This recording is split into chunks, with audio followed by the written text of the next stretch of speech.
নমস্কার বন্ধুরা, আশা করি আপনারা ভালো আছেন। আমিও ভালো আছি। আজ বলবো রেকি সম্বন্ধে অনেক কিছুই বলেছি। আজ বলবো যে আমরা অনেক সময় দেখেছি অনেকের মধ্যে আহ, হয়তো মানুষটা খুব ভালো, ইচ্ছা নেই, তবুও অন্যের ওপর খুব হিংসা বা ঈর্ষা, যে আমার থেকে কেন কারোর ভালো হবে, এরকম ধরনের হিংসা বা ঈর্ষা, এই জিনিসগুলো অনেকের মধ্যেই থাকে এবং এগুলো কি করে আমরা রেকির মাধ্যমে দূর করতে পারি সেইটা নিয়ে আজকে একটু আলোচনা করার চেষ্টা করব। রেকির দৃষ্টিভঙ্গি অনুযায়ী অনেকেই বিশ্বাস করেন যে ঈর্ষা বা হিংসা, রাগ বা নেতিবাচক আবেগ ধীরে ধীরে কমানো যায়। তবে বাস্তবিকভাবে এগুলো মানুষের স্বাভাবিক বা সহজাত আবেগ। তাই শুধু রেকি নয়, আত্মসচেতনতা, অভ্যাসের পরিবর্তন এবং প্রয়োজনে মানসিক স্বাস্থ্য সহায়তাও গুরুত্বপূর্ণ ভূমিকা রাখে। আপনি যদি রেইকির মাধ্যমে এই ধরনের কাজ করতে চান, যা যা হিংসা ও ঈর্ষাকে বন্ধ করে, তাহলে কিছু পদ্ধতি আপনাকে অনুসরণ করতে হতে পারে।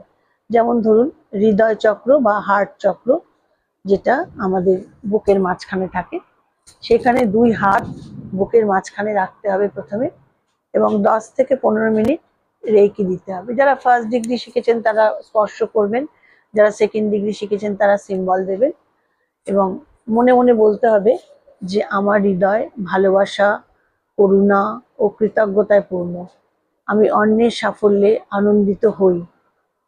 তারপরে আপনার হাত আসবে সোলার প্লেক্সাস বা মণিপুর চক্র, যেটা নাভির একটু ওপরে হাত রাখবেন, এবং এই চক্র আত্মবিশ্বাসের সঙ্গে সম্পর্কিত।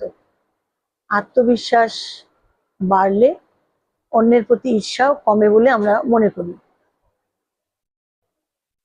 ক্ষমা ও মুক্তির অভিপ্রায় রেকি দেওয়ার সময় বলতে হবে, আমি ঈর্ষা ও হিংসা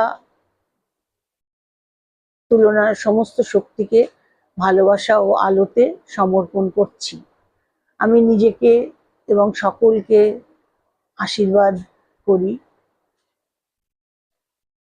ডিস্টেন্স হিলিং বা দূরবর্তী রেকি যদি সেকেন্ড ডিগ্রি থাকে, তাহলে আপনি জানবেন আপনার নিজের অতীতের কষ্ট, তুলনা বা যাদের প্রতি ঈর্ষা অনুভব করেন, সেই সম্পর্কের নিরাময়ের উদ্দেশ্যে দূরে আপনি রেকি পাঠাতে পারেন। সে কোটি কোটি মাইল দূরেও রেকি পাঠাতে পারেন। আপনার উদ্দেশ্য হবে সম্পর্কের মধ্যে শান্তি ও মঙ্গল কামনা করা, কাউকে নিয়ন্ত্রণ করা কিন্তু নয়।